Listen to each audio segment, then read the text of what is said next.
کہ ہمارے پاس جو کچھ ہے وہ حسین ابن علی کی وجہ سے ہے۔ رہبر معظم نے کہا کہ ہمارا راستہ حسینیت کا راستہ ہے۔ پوری دنیا ظالم اور فرعون اور ٹرمپ کے سامنے جھک گئی، لیکن جو نہ جھکے وہ صرف علی اور حسین والے تھے۔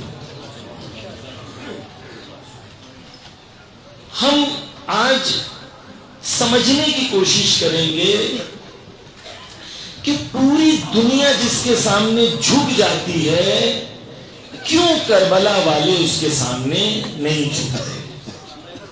کیا ریزن ہے؟ کوئی اسے اف کہنے کو تیار نہیں۔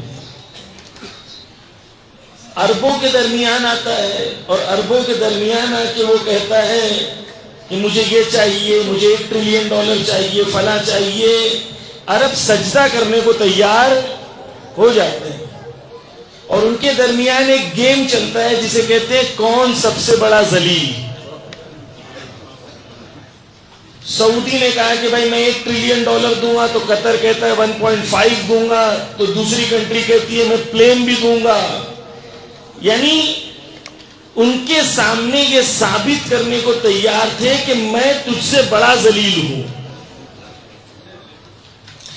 پوری دنیا کے سامنے ایک ظالم، ایک فرعون آتا ہے اور وہ اپنی فرعونیت کا اعلان کرتا ہے، کہتا ہے انا ربکم الاعلی، میں سب سے بڑا رب ہوں، اور پوری دنیا تسلیم کرنے کو تیار ہو جاتی ہے۔ لیکن وہی علی خامنائی کے سامنے آ کے کہتا ہے کمپلیٹ جوانوں، آپ کو 2 کیریکٹرز پتا ہونے چاہیے۔ ایک فرعونیت اور یزیدیت جو ہے اس کی صفات کیا ہوتی ہے، اور اس کا جو مقابلہ کر سکتی ہے حسینیت، اس کی صفات کیا ہوتی ہے۔ فرعون کسے کہتے ہیں؟ قرآن مجید میں سے ہیں جو اللہ کے سامنے کہتا ہے کہ اللہ پاور نہیں ہے، میں پاور ہوں، میری اطاعت کرو، میرے سامنے جھک جاؤ۔ فرعون کیا کہتا ہے؟ انا ربکم الاعلی، میں سب سے بڑا رب ہوں۔ بس پہلی صفت فرعون کی کیا ہے؟ وہ ایبسولوٹ پاور چاہتا ہے، وہ چاہتا ہے پورا پاور میرے پاس رہے اور ہر شخص دنیا کا میرے سامنے جھکے۔ فرعون بھی ایسا تھا، یزید بھی ایسا تھا، اور ہر زمانے میں یزیدیت کے اندر یہ صفت موجود ہے۔ آپ کے سامنے قرآن کے 2 ماڈلز میں پیش کرتا ہوں، غور کریے۔ قرآن میں ہے کہ جب فرعون نے ایک پلیٹ فارم بنایا، اور پلیٹ فارم بنانے کے بعد فرعون نے اس زمانے کی جو سب سے بڑی ٹیکنالوجی تھی اسے جادو کہتے ہیں۔ فرعون نے دربار سجایا، پلیٹ فارم لگایا، اور لوگوں کو جمع کیا، کس لیے؟ تاکہ وہ موسیٰ کو ذلیل کرے اور بتائے کہ میرا جادو تیرے سے بہتر ہے۔ باتیں آپ کی آنکھوں کے سامنے ہیں۔ سانپوں کو جب موسیٰ اپنا عصا پھینکتے ہیں تو اژدہا بن جاتا ہے، سارے سانپوں کو نگل جاتا ہے۔ یہاں جوانوں کو ایک پیغام ہے قرآن میں، وہ کیا ہے کہ ہر زمانے اسی فرعون کو ذلیل کرنے کے لیے۔ وہیں پر جب یہ سانپوں کو اژدہا کھا جاتا ہے تو رزلٹ کیا ہوتا ہے؟ رزلٹ یہ ہوتا ہے کہ یہی جادوگر کہتے ہیں کہ ہم نے موسیٰ کے خدا کو خدائے واقعی مان لیا اور تسلیم کر لیا۔ اب غور کریں فرعونیت کسے؟ فرعون قرآن میں کہتا ہے ان جادوگروں سے کہ تم نے اپنے ارادے سے کیسے فیصلہ کر لیا کہ تمہیں کیا دین اختیار کرنا؟ یعنی فرعون اس ذات کو کہتے ہیں. یہ ہے فرعون. فرعون کو جب پتہ چلا کہ موسیٰ یا ایک بچہ آج پیدا ہوگا، وہ بچہ کیا کرے گا؟ میرے تخت کو پلٹ دے گا. کیا اعلان کیا؟ جتنے بچے پیدا ہو رہے ہیں سب کو مار دو. یہ ہے فرعونیت. یہ فرعون بھی بچے مارتا تھا، یزید بھی بچے مارتا تھا، اور ٹرمپ اور نیتن یاہو بھی وہی فرعونیت ان کے اندر، اس لیے یہ بھی بچوں کو مارتے ہیں.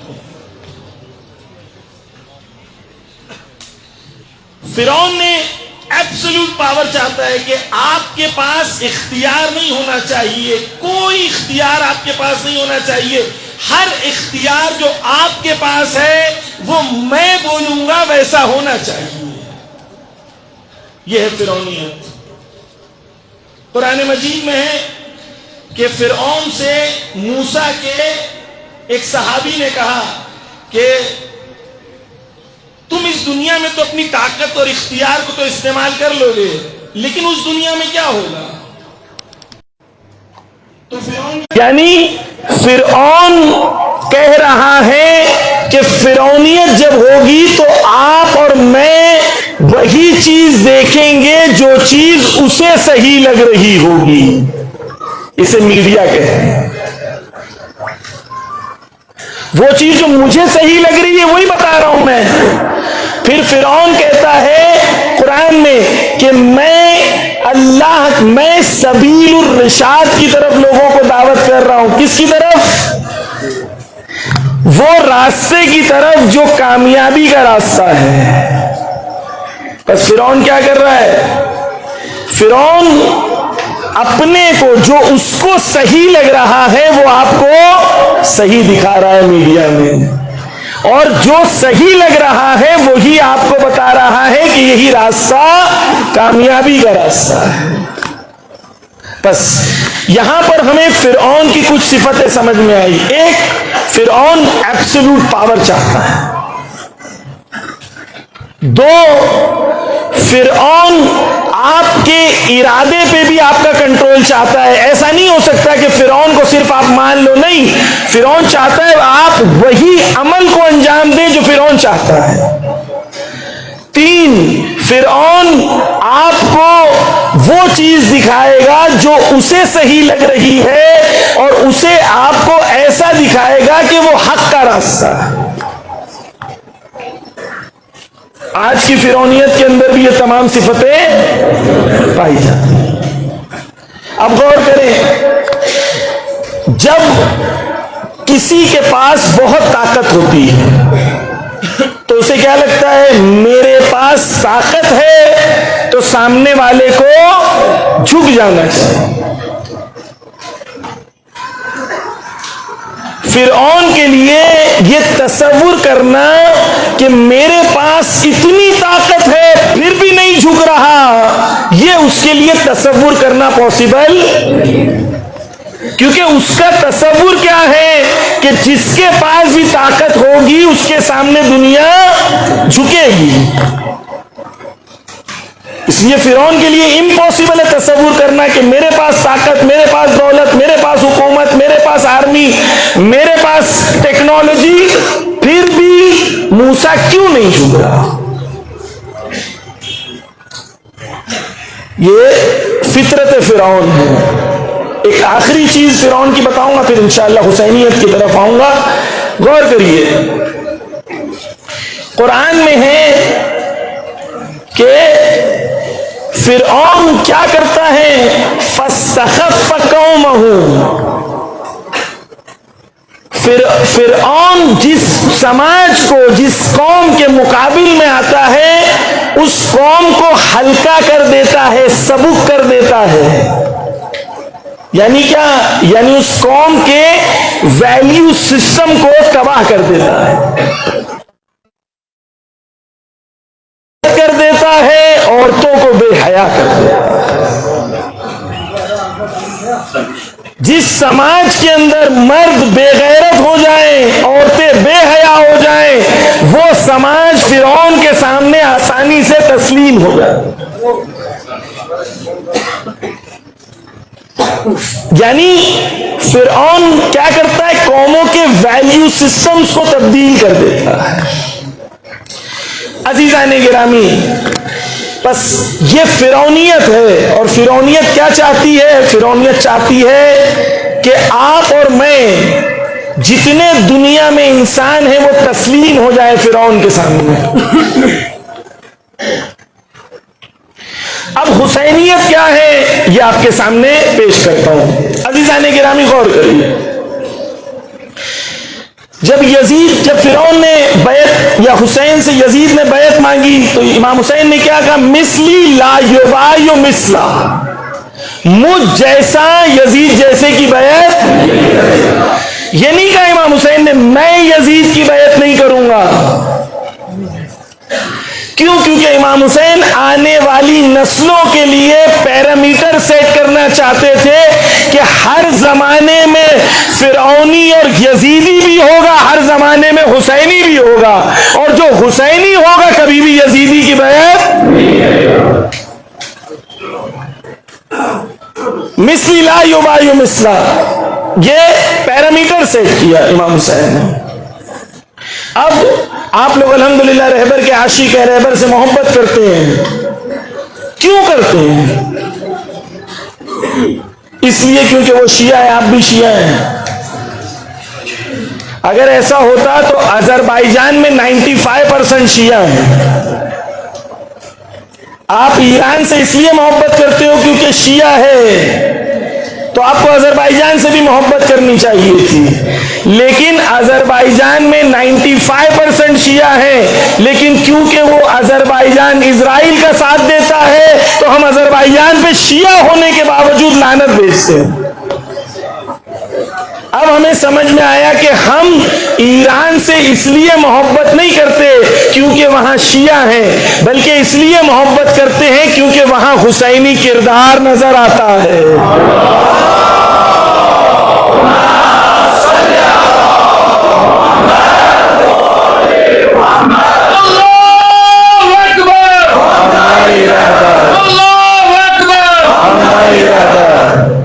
عزیزان گرامی، کیونکہ کردار میں کیا ہے؟ بیعت نہیں کرنا ہے.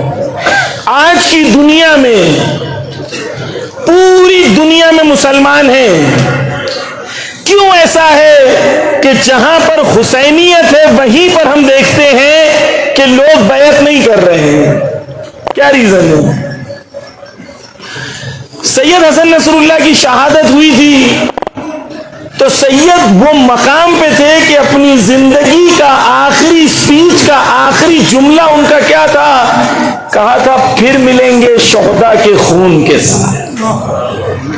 یعنی ان کو یقین تھا کہ ان کی شہادت ہونے والی ہے. یہ آخری جملہ ہے ان کا.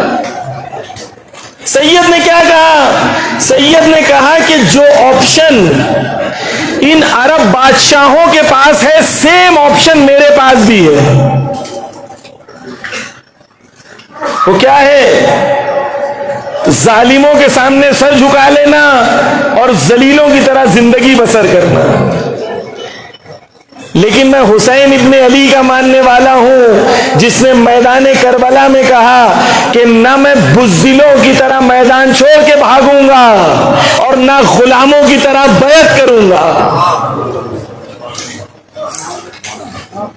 سید حسن نصر اللہ نے کہا کہ سیم آپشنز ہیں کہ یہ امریکہ کی غلامی کر رہے ہیں، ہم بھی کریں، بلکہ ہمیں ان سے زیادہ دیں گے.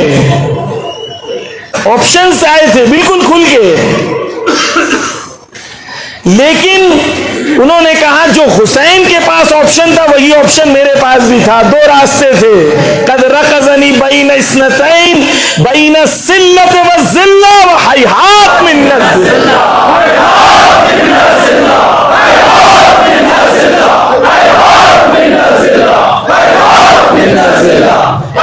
عزیزان گرامی، بس کیا کہا سید حسن نصر اللہ نے کہ ہمارا راستہ، دو راستے ہمارے سامنے ہیں، ایک عزت کا، ایک ذلت کا۔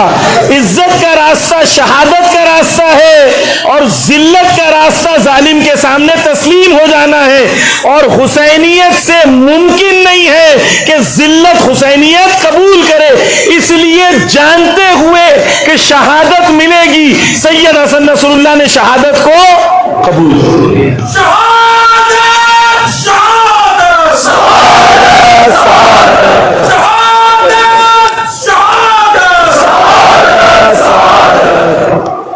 عزیزان گرامی، بس سمجھیے کہ شہادت ہمارے لیے نقصان نہیں ہے۔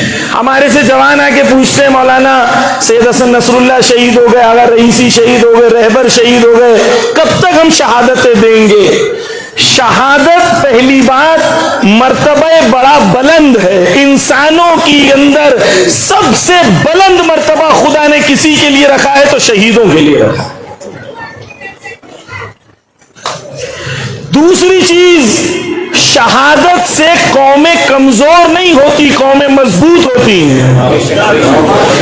دشمن کو لگتا ہے کہ وہ ہمیں مارے گا اور ہم مر جائیں گے، لیکن حسینیت کہتی ہے تم جتنا مارو گے اتنا ہم زندہ ہو جائیں گے۔ صلی اللہ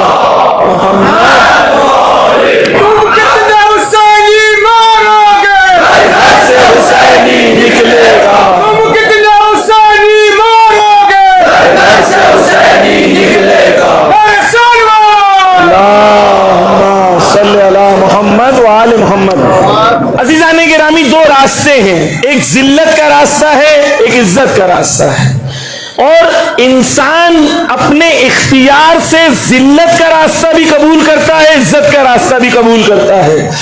ہماری قوم کا افتخار یہ ہے کہ ہمارے پاس آپشن تھا، لیکن ہم نے ذلت کو ٹھکرایا، عزت کو قبول کیا۔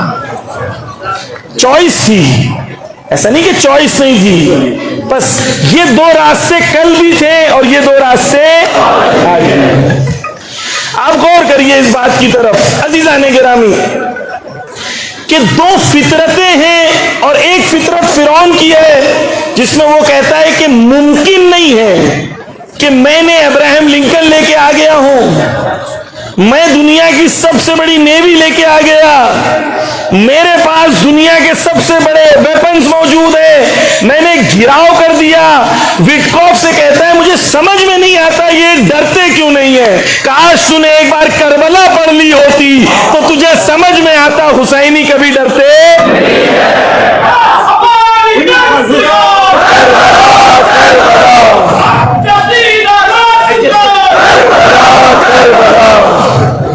عزیزان گرامی، بس دشمن کو نہیں سمجھ میں آ رہا ہے کہ کیوں ڈر رہے، کیوں نہیں ڈر رہے۔ ہم آپ کے سامنے ایک صلوات پڑھ دیں محمد و آل محمد پر۔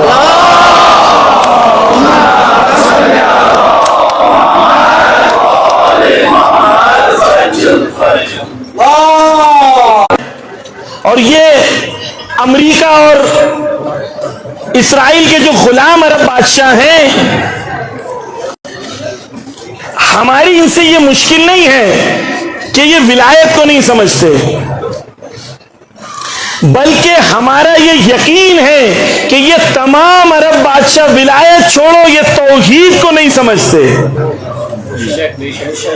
میں ابھی آپ کے سامنے پیش کروں گا، غور کریے۔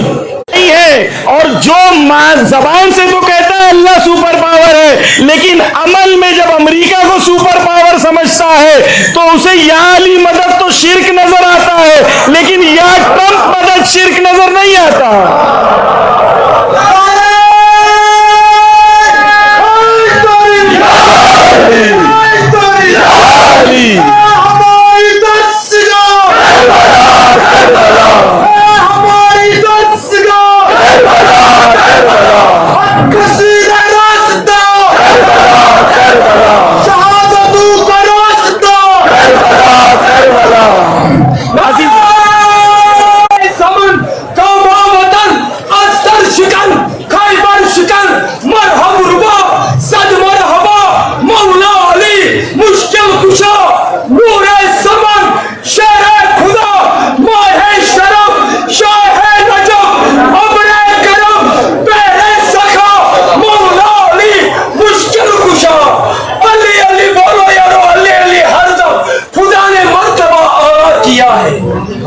خدا نے مرتبہ اعلیٰ کیا ہے، علی کو گھر کا رکھوالا کیا ہے۔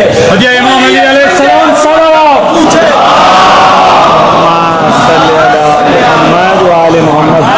ماشاءاللہ، جیو ماشاءاللہ، مولا سلامت رکھیں انشاءاللہ۔ مولا علی کے تمام چاہنے والوں کی سلامتی کے لیے ایک بار بآواز بلند صلوات۔ صلی اللہ محمد۔ عزیزان گرامی، ہمارا دین توحید سے شروع ہوتا ہے، اور توحید کہاں سے شروع ہوتا ہے؟ توحید شروع ہوتا ہے لا الہ، پہلے لا الہ پھر اللہ۔ لا الہ کا مطلب ہوتا ہے کوئی خدا نہیں ہے، کوئی طاقت نہیں ہے، کوئی سپر پاور نہیں ہے، بس اللہ وہی بول سکتا ہے جو پہلے کہے ٹرمپ تھے توحید پہ عمل کرنے والے۔ آج جو قوت، عزیزان گرامی آپ غور کریں، کیوں ایران نہیں ڈرتا اور کیوں دوسرے ڈرتے ہیں؟ اس لیے کیونکہ اللہ نے قرآن میں وعدہ کیا ہے ان تنصر اللہ ینصرکم، تم اللہ کی مدد کرو اللہ تمہاری مدد کرے گا۔ جس کو یقین ہے کہ تم اللہ کی مدد کرو گے تو اللہ مدد کرے گا، وہ میدان میں آتا ہے۔ اس کا پوری دنیا کہہ رہی تھی آئرن ڈوم ہے، آئرن ڈوم ہے، آئرن ڈوم ہے، خیبر شکن چلا، دنیا بھول گئی، نہ آئرن بچا نہ ڈوم بچا۔ خامنائی کوثر ہے، اس کا دشمن افضل ہے۔ خامنائی کوثر ہے، اس کا دشمن افضل ہے۔ خامنائی سید کون؟ خامنائی۔ آپ لوگ نعرہ لگانا ہے تو رہبر کا جب جنازہ ملا تھا تو رہبر کے ہاتھ اس طریقے سے تھے۔ شہادت کے بعد بھی رہبر کا پیغام تھا کہ میری جان بھی چلی جائے گی، اس کے بعد بھی ظالم کے سامنے نہیں جھکیں گے۔ اسی طریقے سے اپنے ہاتھوں کو بلند کریں، سب مل کے نعرہ لگائیں گے۔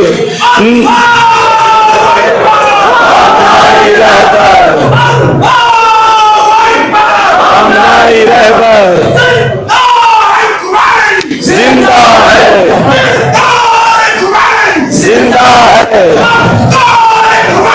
زندہ ہے، زندہ ہے، زندہ ہے۔ اللہم صلی علی محمد وآل محمد۔ اسی طریقے سے سب اپنے ہاتھوں کو بلند کریں، اور جو قرآن کی آیت تدفین کے وقت لکھی ہوئی تھی قوموا للہ، اللہ کے لیے قیام کرو، یعنی یہ شہادت خاتمے کا نام نہیں ہے، ایک نئے قیام کا نام ہے۔ نعرہ تکبیر، نعرہ تکبیر، نعرہ رسالت، نعرہ حیدری، رہبر کے فرمان پر، سید کے اعلان پر، سید کے اعلان پر، اے ہماری درسگاہ،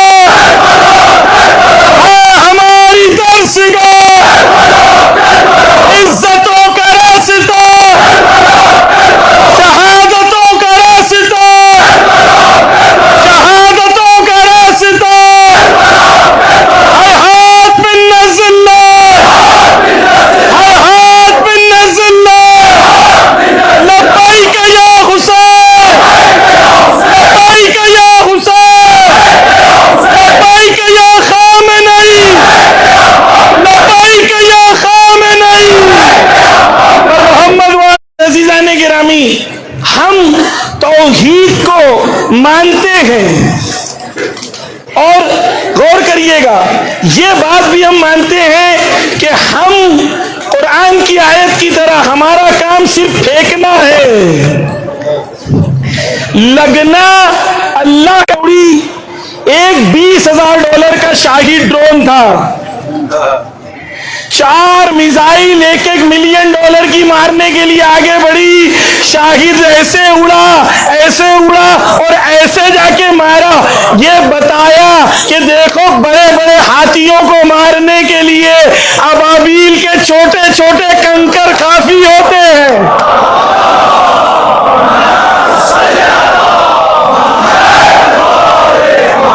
ہم جو لڑ رہے ہیں اپنی طاقت پہ نہیں، اپنی کوشش پہ اور اللہ کے وعدوں پہ بھروسے کے ساتھ. توحید یعنی یہ، توحید یعنی اللہ کی ذات پہ بھروسہ، اللہ کے وعدوں پہ بھروسہ. رہبر شہید بولتے بولتے چلے گئے اس دنیا سے، بار بار کہتے تھے فائٹر جیٹ تھے وہ F5 جو ہے آج سے 70 سال پہلے استعمال ہوتے تھے. آج کی دنیا میں اس کو صرف بڑی بڑی آرمیز صرف میوزیم میں رکھتی ہے. جنگ کے دوسرے دن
یزیدی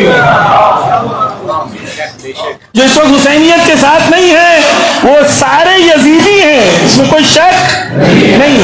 بس توحید حقیقی طور پر کب آئے گی؟ جب اللہ سبحانہ و تعالیٰ پہ بھروسہ رکھ کے ظالم سے مقابلہ کرنے کی جرأت پیدا ہو جائے گی. اس لیے ہم کہتے ہیں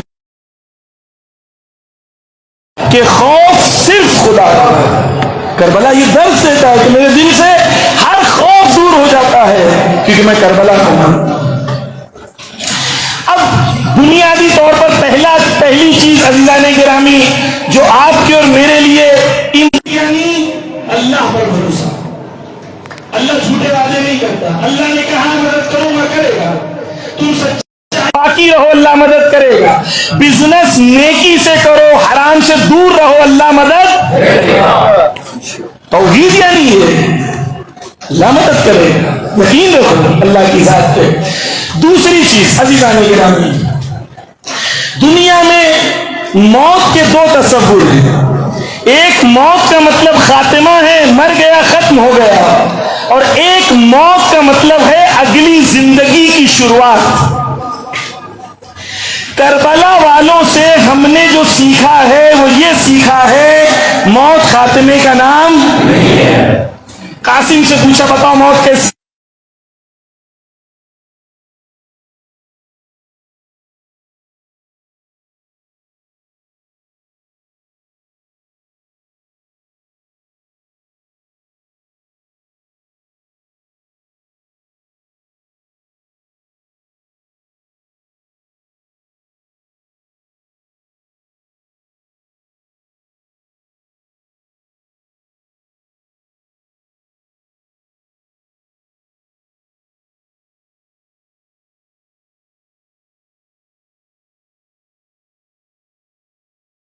بس وہ لوگ جو لوگ اللہ والے ہوتے ہیں انہیں موت سے کبھی ڈر کس کو موت سے ڈراتے ہو؟ کس کو ڈراتے ہو؟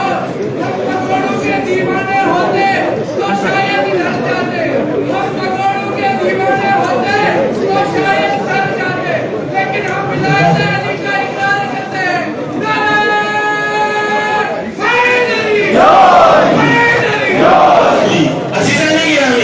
بس ہمیں سمجھ میں آتی ہے توحید اور موت۔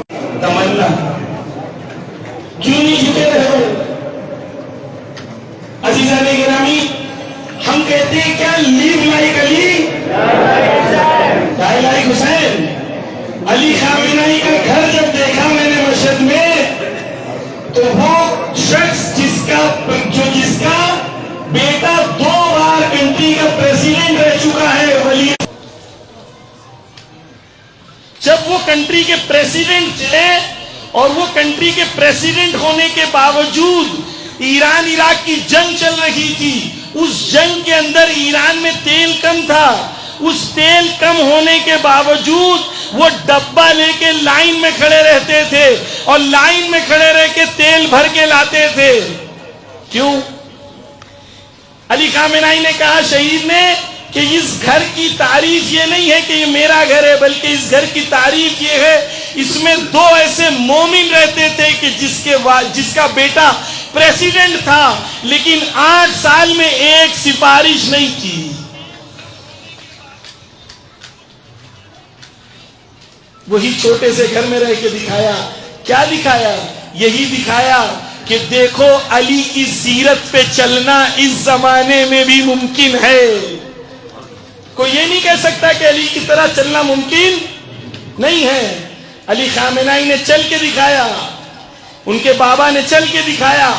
جب آپشن تھا بنکر میں جانے کا، کہا جب تک ہر ایک کو بنکر میں نہیں لے جا سکتے تب تک بنکر میں جاؤں گا نہیں۔ بس یہ بھی سکھایا کہ دیکھو میں وہ ہوں جو زبان سے نہیں کہتا تھا لیو لائک علی ڈائی لائک حسین۔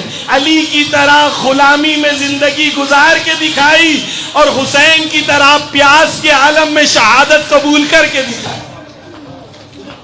ہماری موت بھی بنتی ہے باعث مجلس، ہم اپنی موت بھی نظر امام کرتے ہیں۔ ہمارا تعلق ہے اس قبیلے سے جہاں کٹے ہوئے سر بھی کلام کرتے ہیں۔ اللہ اکبر، ہماری رہبر، اللہ اکبر، ہماری رہبر، مرد آباد مرد آباد، امریکہ مرد آباد، مرد آباد مرد آباد، اسرائیل مرد آباد۔ عزیزان گرامی بس غور کریں، بہت تیزی سے وقت گزر رہا ہے۔ میں آپ کے سامنے کربلا کا وہ ماڈل جو زندہ ہے وہ پیش کرنا چاہتا۔ کربلا ہو سکتا ہے کچھ لوگ صرف رسم کی طرح مانیں، لیکن کربلا ختم نہیں ہوئی، کربلا باقی ہے۔ حل من ناصر ینصرنا کی صدا جو حسین نے کربلا میں لگائی تھی وہ صدا آج بھی یزیدیت ہے، آج بھی حسینیت ہے۔ سوال یہ ہے کہ کیا میں نے اپنی نفس کو حسین ابن علی پہ قربان کرنے کے لیے تیار کیا ہے یا نہیں؟ اصل سوال جو یہاں بیٹھے ہیں تمام لوگوں سے کیا ہے وہ یہ ہے کہ کربلا کی حسین کی صدا باقی ہے اور میں آج کیا وہ ساتھی، وہ سپاہی بن سکتا ہوں جو حسین کا سپاہی ہو، جسے حسین قبول کرے؟ مجھے اپنے آپ کو تیار کرنا ہے. ایسا تو نہیں ہو سکتا کہ میں گناہوں کی دنیا میں بھی رہوں اور ساتھ میں کہوں کہ میں حسین کا ساتھ بھی دوں گا. ایسا تو نہیں ہو سکتا کہ میری نامحرم کے ساتھ چیٹنگ بھی چل رہی ہے اور ساتھ میں حسین ابن علی کے عشق کا دعویٰ بھی کر رہا ہوں. ایسا تو نہیں ہو سکتا کہ میری آنکھیں وہ گناہ کرے، وہ منظر دیکھے میڈیا میں جس سے حسین ناراض ہوتے ہیں اور میں یہ دعویٰ بھی کروں کہ میں حسین کا ساتھ دوں. دونوں چیزیں ممکن ساتھ میں. عزیزان گرامی، حسینیت یعنی کیا، میں آپ کے سامنے چند منٹ میں پیش کرنا چاہتا ہوں. آیت اللہ بہجت کہتے ہیں، جوان غور سے سنو، آیت اللہ بہجت کہتے ہیں کہ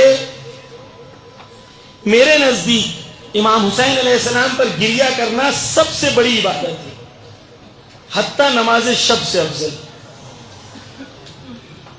کون کہہ رہا ہے؟ آیت اللہ بہجت، جن کی زندگی نماز میں گزری.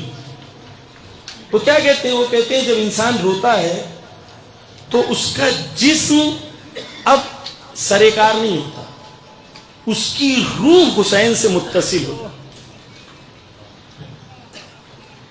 رونا اور گریہ کرنا ایک بڑا اسپرچول سٹیج ہے جہاں روح خود کو، اپنے آپ کو آمادہ کرتی ہے حسین ابن علی سے نزدیک پہنچنے کے.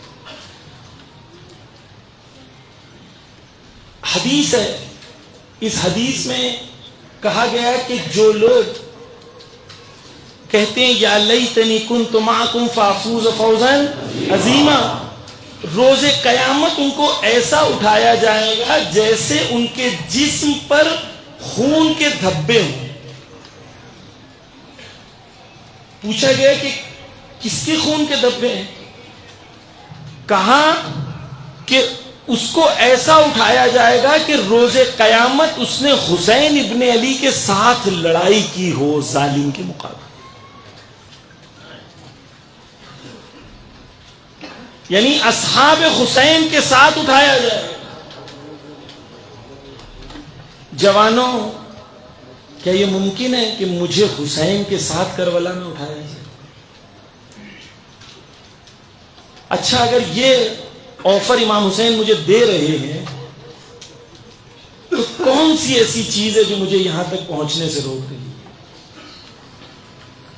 یہ شہداء کیوں محبت کرتے تھے شہادت سے؟ کیونکہ جانتے تھے کس کا ساتھ ملے گا. اب غور کریں کہ کون لوگ ہوں گے جن کو اٹھایا جائے گا روز قیامت ایسے ہی؟ وہ ہوں گے جنہوں نے زندگی ایسی گزاری ہوگی جیسا امام کا سپاہی ہوتا ہے. اگر جوان ایسی زندگی گزارے جیسا امام کا سپاہی ہوتا ہے تو ایک تو شہدائے کربلا کے ساتھ اٹھایا جائے گا، دو جب وہ اس دنیا سے جائے گا اپنی قبر میں سوئے گا تو دعائے عہد میں ہم پڑھتے ہیں اس کے شانوں کو ہلایا جائے گا اور شانوں کو ہلا کے کہا جائے گا کہ تو نے جب تک زندہ تھا ظالموں سے مقابلہ کرتا رہا، اب تو اس دنیا سے اٹھ گیا ہے، آج آخری حجت ظالم سے لڑ رہی ہے، تو قبر سے اٹھ، شمشیر نکال اور وقت کے امام کے ساتھ جنگ کر. تو میں یہ فرش ازا پہ کیوں آیا ہوں؟ صرف ثواب لینے نہیں آیا ہوں، میں حسین کا ساتھی بننے آیا ہوں. جوانوں، یہ ممکن ہے. اگر میں کہتا تو آپ نہیں مانتے، نہیں ماننا چاہیے، لیکن معصوم کہہ رہے ممکن ہے. معصوم کہہ رہے ممکن ہے. مجھے اپنے آپ کو تیار کرنا پڑے گا اس منزل کے لیے. ایک واقعہ بیان کرتا ہوں تاکہ ہمیں سمجھ میں آئے کہ حسین ابن علی سے محبت کسے کہتے ہیں. ایک شخص آتا ہے امام کے پاس اور امام کے پاس آ کے کہتا ہے مولا میرے کچھ دوست چلے گئے معاویہ کے پاس اور معاویہ نے ان کو بہت انعام دیا. میرے کچھ دوست معاویہ کے پاس گئے، معاویہ نے اسے بہت انعام دیا. امام نے کہا کوئی بات نہیں، میں بھی تجھے انعام دوں گا.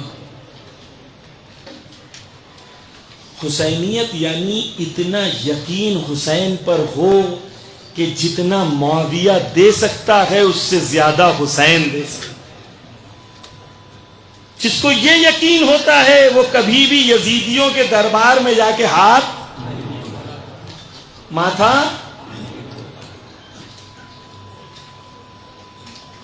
امام حسین علیہ السلام سے یہ شخص کہتا ہے کہ نہیں، ہم لوگ اس لیے نہیں آئے کہ ہمیں کچھ چاہیے، بلکہ ہم لوگ اس لیے آئے ہیں کیونکہ ہم آپ کے دین سے محبت کرتے ہیں. امام حسین علیہ السلام نے کیا کیا جانتے؟ امام حسین نے دونوں ہاتھوں کو زمین میں گاڑ دیا، سر جھکا لیا اور افسوس کے عالم میں بیٹھ گئے. اس شخص نے کوئی غلط کام تو نہیں کیا، اس نے تو کہا کہ مولا میں اس لیے آیا ہوں کیونکہ میں آپ کے دین سے محبت کرتا ہوں، مجھے کچھ چاہیے بھی نہیں. لیکن شاید حسین اس لیے افسوس کر رہے تھے کیونکہ حسین ابن علی کے پاس کوئی آتا نہیں تھا جو کہتا تھا مولا میں اس لیے آیا ہوں کیونکہ مجھے آپ کے دین سے محبت ہے، مجھے آپ سے کچھ نہیں چاہیے. پھر حسین ابن علی نے اپنے سر کو بلند کیا، فطاط راسہ، اور امام حسین نے کہا کہ اگر کوئی ہم سے ایسی محبت کرتا ہے جس میں نہ تو وہ ہمارا کوئی قرابت دار یا رشتہ دار ہو، رشتہ داری کی وجہ سے محبت کرتا ہو، نہ ہی وہ ہم سے محبت کرتا ہو کہ عوض میں اس کو کچھ اور چاہیے، یعنی وہ ہمارے سے محبت کرتا ہے اور ریٹرن میں اسے کچھ. امام حسین کہتے ہیں، غور سے سنو، امام حسین کہتے ہیں روز قیامت وہ میرے ساتھ ایسا کھڑا رہے گا جیسے یہ 2 انگلیاں.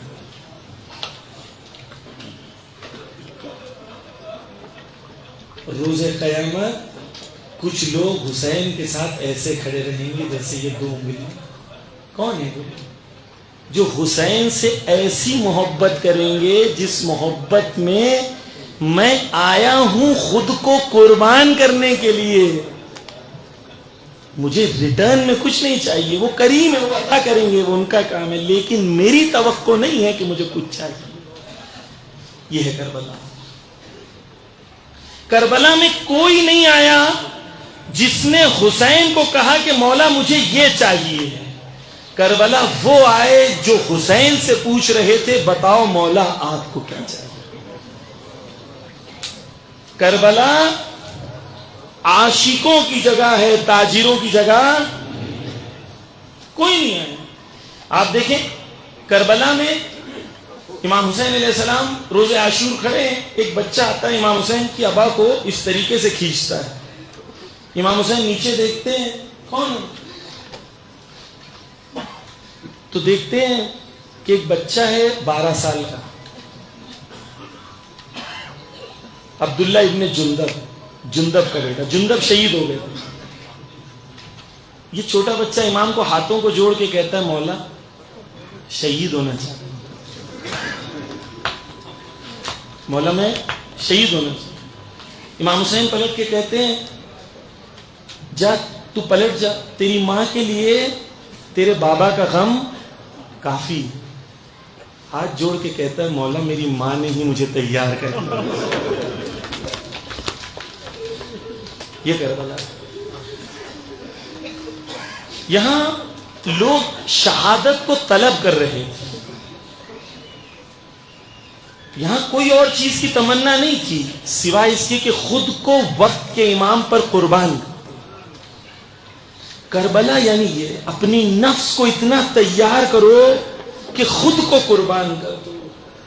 لیکن جوانوں سے ہاتھ جوڑ کے میں کہوں گا اگر ایک نامحرم سے رشتہ حسین کے لیے قربان نہیں کر سکتے تو اپنی جان کیسے قربان کرو؟ اگر خود کو حر نہیں بنا سکتے تو کیسے حسین پر قربان ہوں گے؟ یہ فرش ازا خود کو پاکیزہ کرنے کے لیے ہے. یہاں انسان آتا گنہگار ہے، حر بن کے جاتا ہے. اور جب بھی کوئی گنہگار جوان جب یہاں سے جانا چاہتا ہو نا اور حسین کو کہتا ہوں مولا میں بہت گنہگار ہوں، مولا مجھے معاف کر دینا مولا. حسین ابن علی نے اگر حر کو معاف کیا ہوتا تو بڑا کمال تھا، لیکن معاف نہیں کیا. دونوں ہاتھوں کو پھیلا کے کہا میرا مہمان آ رہا. آج بھی مجلس کے بعد حسین دونوں ہاتھوں کو بلند کر کے رکے ہوئے ہیں. کون ہے میرا جوان جو آج پلٹ کے آ رہا ہے؟ کون ہے جو حر کی طرح گناہوں کی دنیا کو چھوڑنے تیار ہے؟ کون ہے جو میرا جوان ہے مجھ سے گلے لگنے کو تیار ہے؟ میں کہنے کو تیار ہوں کہ تو گنہگار نہیں، تو میرا مہمان ہے. کربلا یعنی پاکیزہ، اپنے اندر اپنے نفس کے اندر پاکیزگی اور طہارت کو لانے کو کربلا. عزیزان گرامی، ہم نے مجلسوں میں ہمیشہ سنا ہے کہ کچھ لوگ رسول اللہ کو چھوڑ کے بھاگ گئے، ہے نا؟ بھاگ گئے تھے. کیوں بھاگے تھے جانتے ہیں؟ قرآن کہتا ہے اس لیے بھاگ گئے تھے کیونکہ وہ گناہ زیادہ کرتے تھے، اور جب امتحان کا وقت آیا تو گناہوں کی عادت نے ان کے پیروں میں لغزش ڈالی. اگر حرام کمائی کھا رہا ہوں اور حسین سے محبت کا دعویٰ بھی کر رہا ہوں. حسین ابن علی روز عاشور کھڑے ہیں، خطبہ دے رہے ہیں، لیکن سامنے کوئی سن نہیں پا رہا ہے. کیوں نہیں سن پا رہا؟ کیوں نہیں سن پا رہا؟ امام کہہ رہے ہیں کیونکہ تمہاری شکم میں مال حرام بھرا ہوا. اگر امام موجود کھڑے رہ کے کہہ رہا ہے لوگ نہیں سن پا رہے، تو کیسے ممکن ہے غیبت سے امام پکارے اور ہمارے کانوں میں آواز آ جائے؟ اگر حرام روزی کی عادت لگ گئی. بس حسینیت یعنی خود کو تیار کرنا. حسین ابن علی کے لیے علی خامنائی نے تیار کیا، شہید حججی نے تیار کیا. کون ہے شہید حججی؟ شہید حججی وہ ہیں جو اصفہان سے 20 کلومیٹر دور رہتے تھے اور حسینیے میں جاتے تھے خدمت کرنے کے لیے. تو حسینیے والوں سے کہا، امام بارگاہ والوں سے کہا کہ دو میری گزارش ہے. کہا کیا؟ کہا ایک کہ مجھے ایسا کام دو جو سب سے زیادہ سخت ہو، دو ایسا کام دو جس میں میں لوگوں کے سامنے نہ ہوں. یعنی حسین کے لیے ایسا کام دو جس میں میں سامنے نہ ہوں. وہ امام بارگاہ میں آتے تھے، 1 گھنٹہ پہلے پوری امام بارگاہ دھوتے تھے، واش روم دھوتے تھے، اور کھانا لوگ کھا لیتے تھے تو تھال دھوتے تھے. پہلے آتے تھے، آخر میں جاتے تھے امام بارگاہ سے باہر. ایک دن بہت کام کرنے کے بعد تھک گئے تھے تو سر کی گردن جھکائے اس طریقے سے بیٹھے ہوئے تھے. کسی نے پوچھا، جو بانی تھا مجلس کا، اس نے آ کے کہا حججی آج تو نے حق ادا کر دیا. شہید حججی نے پلٹ کے کہا کیا کہہ رہے ہیں؟ کیا کہہ رہے ہیں؟ جس دن یہ گردن حسین کی راہ میں دے اس دن بھی حسین کا حق ادا. اسی لیے جب شہید حججی کی شہادت ہوئی تو ان کی زوجہ کہتی ہے ان کے ہونٹ سوکھے ہوئے. کیوں سوکھے ہوئے تھے؟ کہتے ہیں اس لیے سوکھے ہوئے تھے کیونکہ شہید حججی کی تمنا تھی کہ وہ حسین کی طرح بھوکے اور پیاسے شہید. نے کی کبھی حسین سے ایسی محبت؟ اور وہ ویڈیو آپ نے دیکھا ہوگا، جب ان کا گلا کٹ رہا تھا تو مسکرا رہے تھے.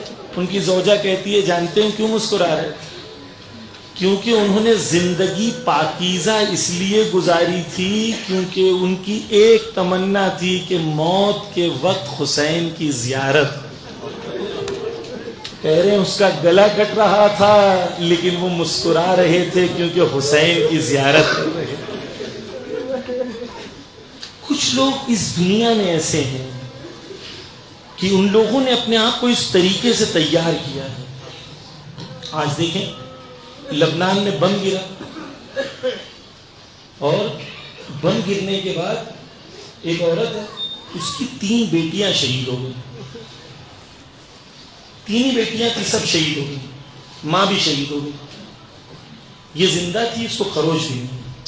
اس کا ویڈیو ہے. اس سے آ کے پوچھے بتاؤ کیسا محسوس کر رہی ہو؟ مسکرا کے کہتی ہے خدا تیرا شکر ہے کہ تو نے میرے گھر میں شہادت کے دروازوں کو کھول دیا. 3 بچوں کی شہادت کے بعد مسکرا کے ماں کہہ رہی ہے ایمان کتنا بلند ہے. پیجر سے بم پھٹا، آنکھیں چلی گئی شوہر کی. کہا کیسا محسوس کر رہی ہو؟ کہتی سکون محسوس کر رہی. تمہارے شوہر کی آنکھیں چلی گئی، نابینا ہو گیا، چہرہ زخمی ہے، سینہ زخمی ہے، کیا کہہ رہی ہو؟ کیسے تم ایسا کہہ سکتی ہو؟ کہتی ہے میں نے زینب کبریٰ سے سیکھا.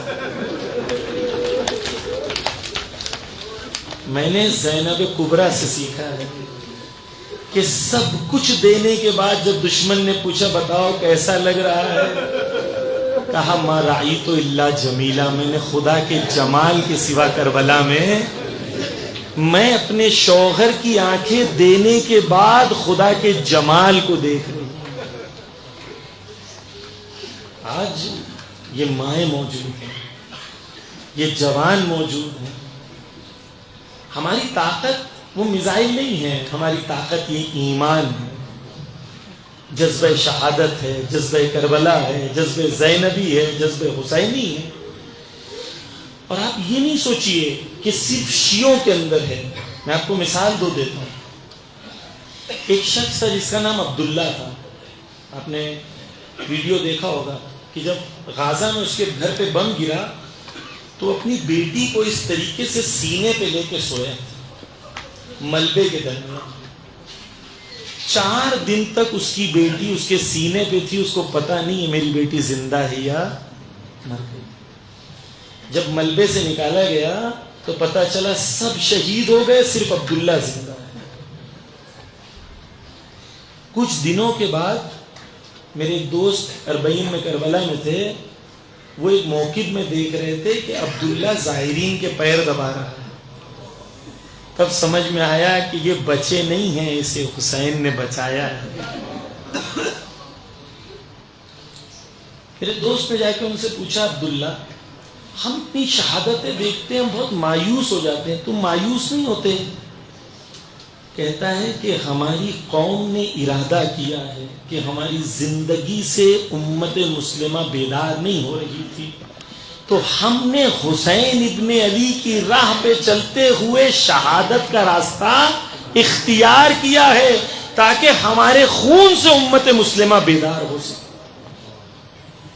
ایک سنی جوان کہہ رہے ہیں، پھر کہتا ہے ہم حسین کے راستے پہ چل رہے ہیں، تم سے امید کرتے ہیں کہ تم زینب کبریٰ کے راستے پہ چلتے ہوئے امت کو بیدار کرو.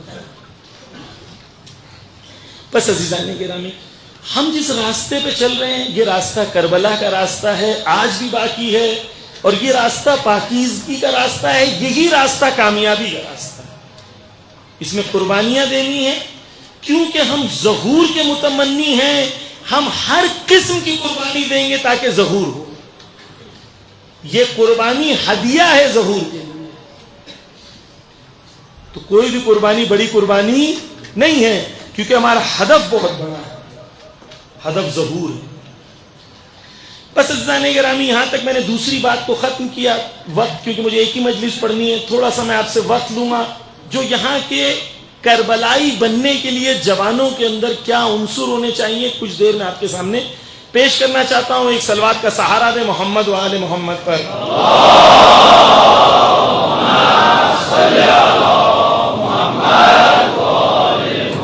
عزیزان گرامی، اگر میں کہہ رہا ہوں کہ میں رہبر سے محبت کرتا ہوں، میں ایران سے محبت کرتا ہوں، میں کربلا سے محبت کرتا ہوں، تو میری ذمہ داری، غور سے سنیے گا جوان، میری ذمہ داری کیا ہے؟ میں صرف ایک سپیکٹیٹر ہوں، آڈینس میں بیٹھا ہوں. ایران میزائل مارے گا تو میں خوش ہو جاؤں گا، اگر رہبر شہید ہوں گے تو میں ناراحت ہو جاؤں گا، پریشان ہو جاؤں گا. یہ محبت کا تقاضا ہے، لیکن کیا یہ کافی ہے؟ کافی نہیں. تو کیا کرنا ہے؟ رہبر شہید نے شہادت کے بعد، رہبر شہید نے پہلی جنگ کے بعد، 12 دن کی جنگ کے بعد لوگوں کے درمیان آ کے کہا کہ ایران کی جیت کی 2 وجہ ہے، جو 2 وجہ ہمارے اندر ہونی چاہیے. کیا ہے وہ؟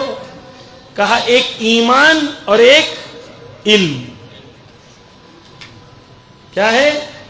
ایمان اور علم. ابھی تک ہم نے ایمان پہ گفتگو کی کچھ حد تک، لیکن ایران لڑ کیوں پا رہا ہے؟ کیونکہ ایران کے پاس علم ہے، ٹیکنالوجی ہے. اگر ایران کے پاس ٹیکنالوجی نہیں ہوتی ایران لڑ پاتا. آج 1700 کلومیٹر دور ایران پن پوائنٹ ایکیوریسی سے میزائل مار رہا ہے.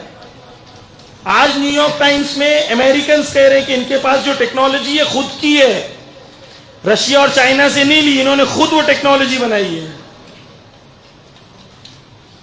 آج ایران میں خواتین کا جو علمی معیار ہے وہ امریکہ سے آگے ہے. سائنس، ٹیکنالوجی، انجینئرنگ اور میتھمیٹکس میں ان کی لڑکیاں امریکہ سے آگے ہیں. اگر ہم ایران سے محبت کرتے ہیں، رہبر سے محبت کرتے ہیں، تو رہبر چاہتے ہیں کہ آپ کی بچیاں اور آپ کے بچے بھی علم میں امریکہ سے آگے ہوں.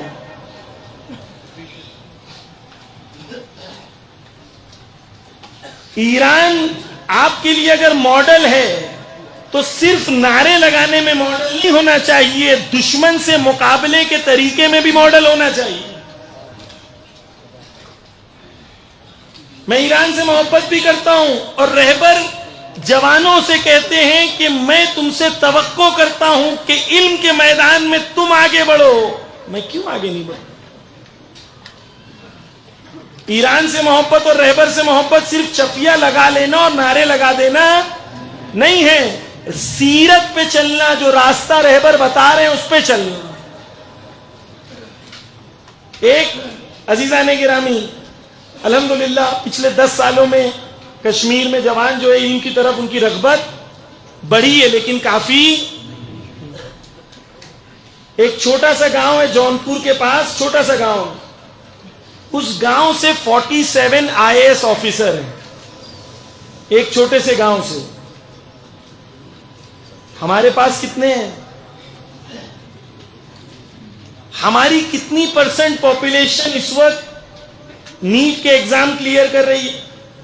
کتنی % پاپولیشن ہماری جوانوں کی IIT میں جا رہی ہے؟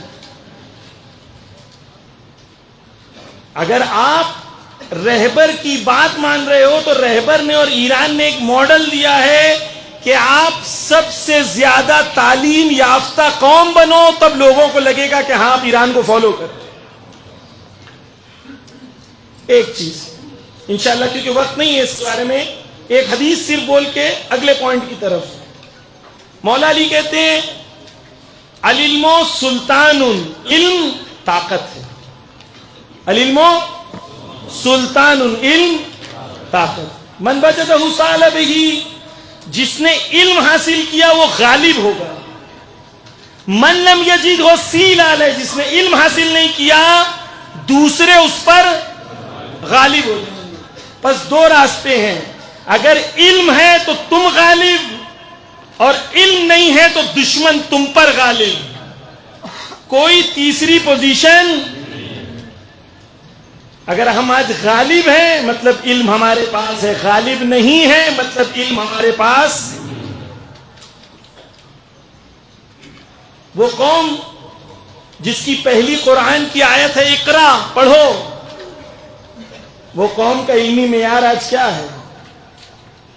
بس ایک چیز عزیزان گرامی، رہبر کی روح کو خوش کرنا ہے تو علم کے میدان میں اتنا آگے بڑھو کہ اس سٹیج پہ پہنچو جہاں پر ہندوستان کا نمبر 1 بنو، اور وہاں پر نعرہ لگاؤ لبیک یا حسین، لبیک یا خامنہ. ایک علم کی بات.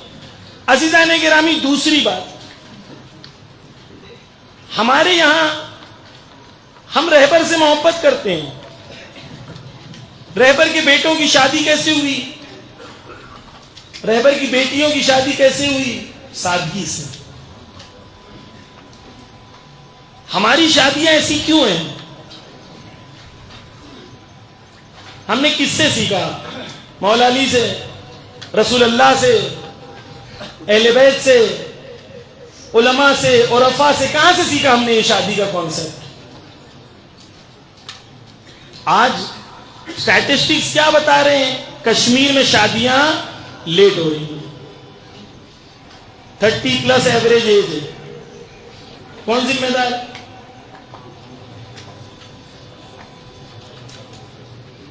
ہم نے شادیوں کو سخت بنا دیا. سونا چاہیے، آئی فون چاہیے، گاڑی چاہیے، وازوان ہونا چاہیے، پنڈال لگنا چاہیے. میں ایک حدیث بول رہا ہوں، والدین غور سے سنیں.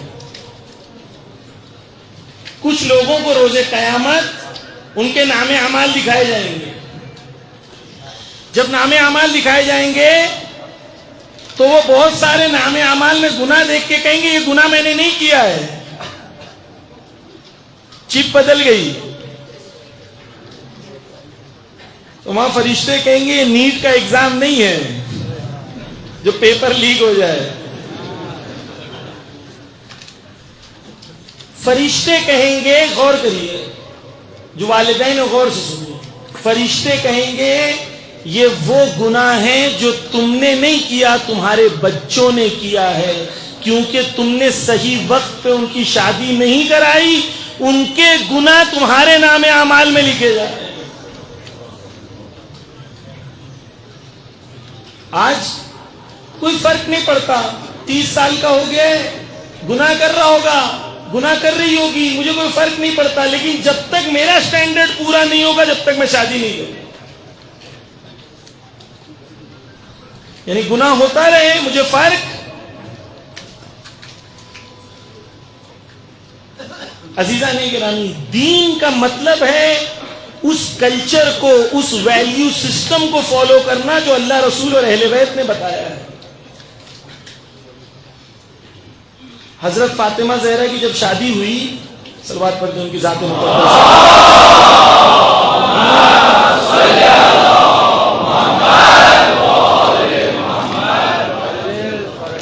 ان کی جب شادی ہوئی تو لوگ ان کو تانے دیتے تھے. کیوں تانے دیتے تھے؟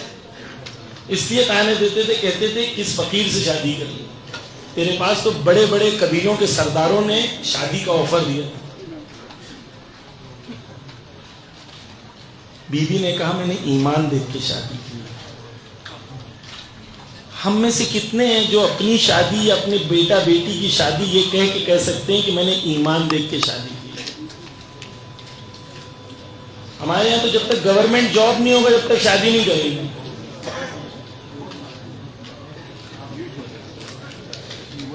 عزیزان گرامی، مجھے پتا ہے آپ میں سے ادھر ادھر دیکھ رہے ہیں، پتہ نہیں کون کیا کہہ رہا ہوگا، کیا سوچ رہا ہوگا. میری ذمہ داری کیا ہے؟ اصلاح امت. جو سماج کی مشکلیں ہیں وہ بیان کرنا میری ذمہ داری ہے. کسی کو خوش کرنا میری ذمہ داری.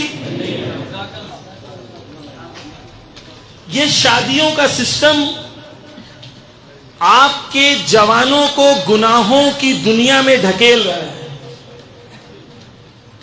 چاہو تو کنٹینیو، چاہو تو ویسی شادی کرو جیسی رہبر چاہتے ہیں. سادی شادی، آسان شادی. ایک شخص رہبر ایک بار جا رہے تھے پہاڑ میں، اور آپ کیا پہاڑ بہت ہوتے ہیں. رہبر پہاڑ پہ جا رہے تھے تو دیکھا ایک جوان لڑکا اور ایک جوان لڑکی پہاڑ کے کونے میں بیٹھے ہوئے. اس وقت پہ پریزیڈنٹ تھے رہبر. رہبر نے دیکھ کے ان کو پوچھا آپ رشتہ دار ہو؟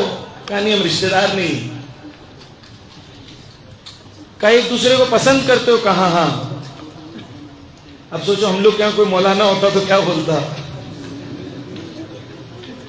رہبر دیکھیں اسے کہتے ہیں عالم ایک باپ کی طرح ہو. رہبر نے کیا کہا؟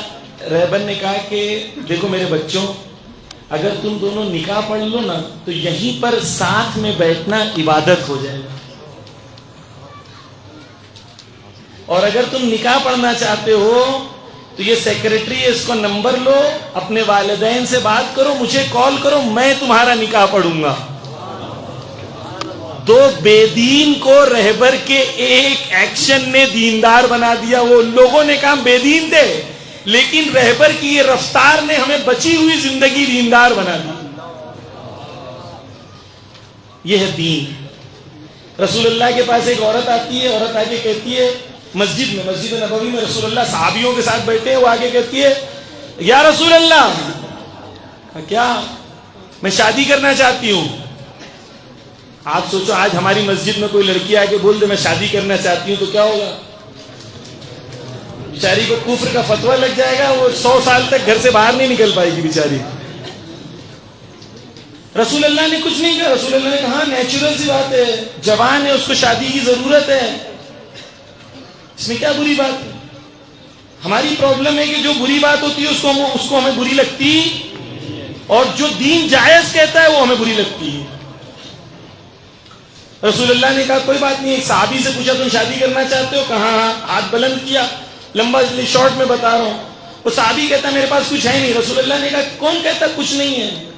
تجھے قرآن پڑھنا آتا ہے نا؟ اسے قرآن پڑھنا نہیں آتا لڑکی کو. تو قرآن اس کو پڑھا، یہ اس کا مہر ہے. یہ دین ہے. دین وہ ہے کہ مولا علی اپنا زرہ بیچتے ہیں اور زرہ بیچ کے پیسہ دیتے ہیں، کہتے ہیں اس سے جہیز خرید اور سادی شادی کر.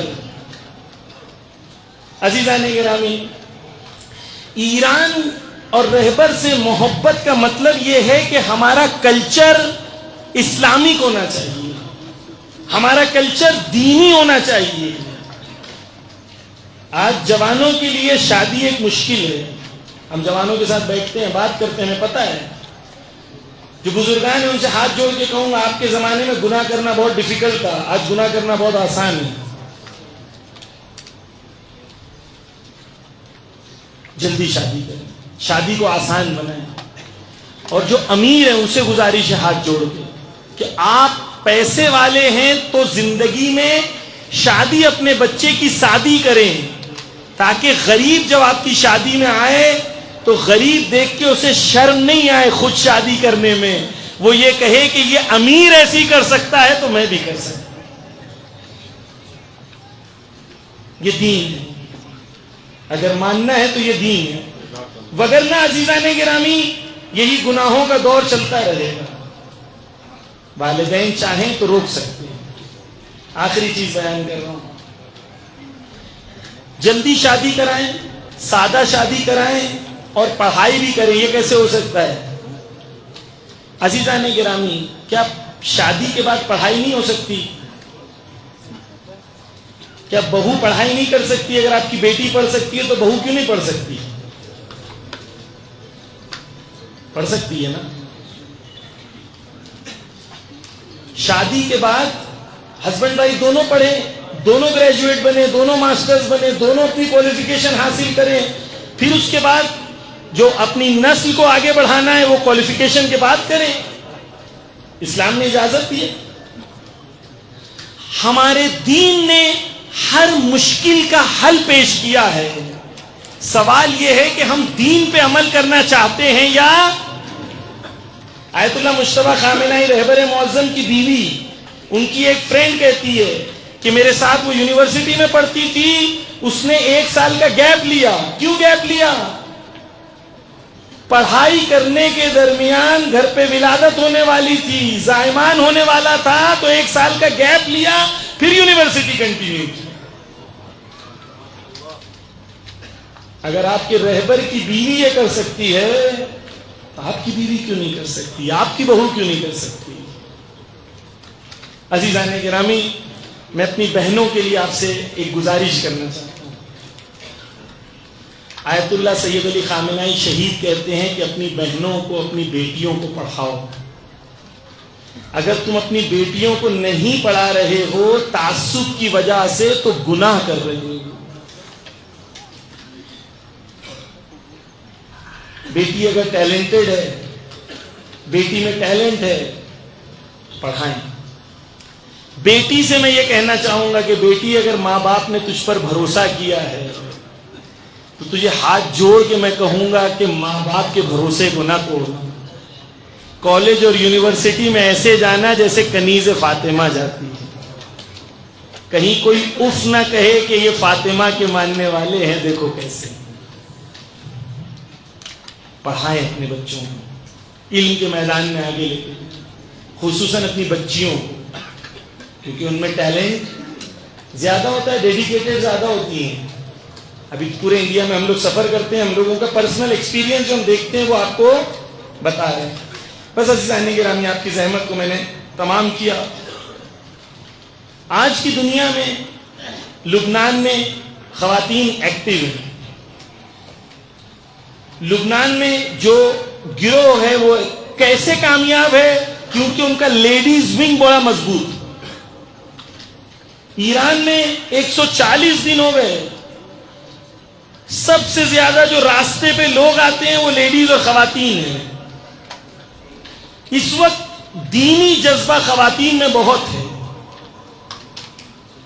ان کے اندر انقلاب کا جذبہ, مقاومت کا جذبہ, شہادت کا جذبہ, سب چیز ہے.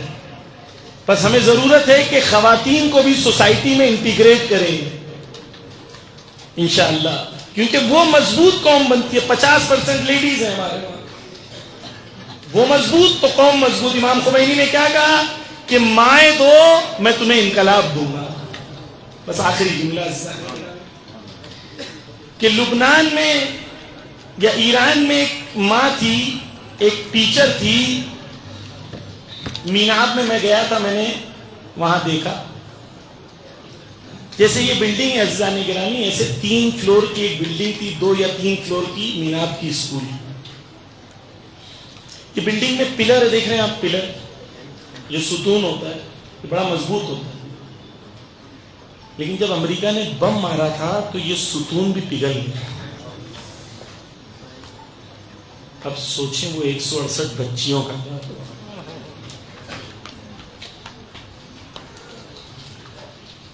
لیکن کربلا کیا جذبہ دیتا ہے اس پہ بھی غور کریں. ایک ٹیچر تھی, وہ ٹیچر کو پہلا جب بم گرا تو چاہتی تو چلی جاتی لیکن نہیں گئی. زینب کبریٰ کی ماننے والی تھی. وہاں پر مجھے بتا رہے تھے کہ اس نے اپنے چادر میں 5 بچوں کو اس طریقے سے آغوش میں لیا تاکہ بچے ڈرے. دوسرا بم گرا تو یہ بچے بھی شہید ہو گئے. اس کی آغوش میں 5 بچے ملے, لیکن اس نے زینب کبریٰ کی طرح میدان نہیں چھوڑا. یہ کربلا ہے عزیزان. ایک یہ ہے اور ایک زینب کبریٰ ہے. عزیزان گرامی, زینب کبریٰ سے ایک بار چوتھے امام نے پوچھا, بتاؤ پھوپھی اماں بیٹھ کے نماز کیوں پڑھ رہی ہو؟ تو زینب کبریٰ نے کہا کہ بھیا کھانا اتنا کم ملتا ہے کہ جسم میں کھڑے رہنے کی طاقت باقی نہیں ہے.